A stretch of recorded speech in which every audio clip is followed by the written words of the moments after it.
akiwaeleza watu habari za hukumu.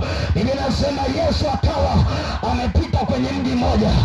Wakati amepita, Biblia inasema kwamba, Biblia inasema kwenye mstari wa 10, akawa ameingia kwenye sinagogi moja. Wakati ameingia kwenye sinagogi, Biblia inasema ya kwamba akakutana na mwanamke mmoja ambaye alikuwa na udhaifu. Biblia inasema ya kwamba mgongo wake ulikuwa umepinda. Biblia inasema ya kwamba siku zote za maisha yake alikuwa akiingia hekaluni, lakini anatoka na udhaifu wake. Alikuwa akienda kwenye sinagogi kufanya ibada kama ambavyo leo wewe unaenda kufanya ibada kila kuichapo leo, lakini anatoka na udhaifu wake.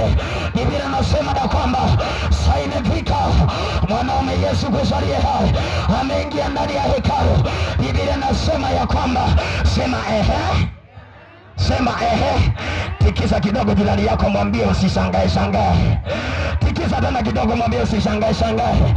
Haleluya, haleluya, haleluya, haleluya, haleluya, haleluya, haleluya, haleluya, haleluya. Bado sijasikia kelele, sema amen. Sema amen, sema amen. Sema amen, sema amen, sema amen. Sema amen, sema amen. Hadi wachawi washangae, sema amen. Hadi wachawi washangae, sema amen. Hadi wachawi washangae, sema amen. Biblia inasema ya kwamba mwanaume Yesu Kristo alipoingia ndani ya hekalu, Biblia inasema ya kwamba akakutana na yule mwanamke ambaye amejaa uchungu, ambaye mgongo wake umepinda. Ameenda kwa madaktari, ameenda kwa waganga, lakini hakupata msaada. Biblia inasema Yesu akamtazama. Alipomtazama akamhurumia. Akamhurumia, sema akamhurumia. Akamhurumia. Alipomhurumia, Biblia inasema ya kwamba mwanaume Yesu Kristo aliye hai, baada ya kumhurumia, Biblia inasema akamwambia yule mwanamke, wewe mwanamke, simama na ujinyoshe, maana utakuwa umepokea uzima.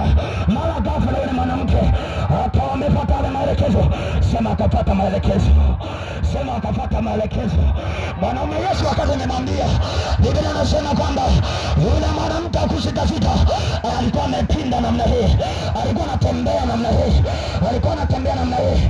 Jamii ilizoea, walizoea kumwona akitembea namna hiyo. Biblia inasema ya kwamba wakati Yesu amemwambia, mara ghafla alipojinyosha akaanza kutembea kama alivyozaliwa. Jioni leo nataka nizungumze uweza wa jina la Yesu aliye hai.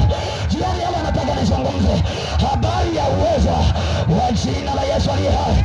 Nataka nikwambie jioni leo, mtu wangu unanisikia, mtu aliyeko mahali hapa, ya kwamba nimemleta mwanaume Yesu Kristo aliye hai, awezaye kuondoa mapinda yaliyo juu yako, awezaye kuondoa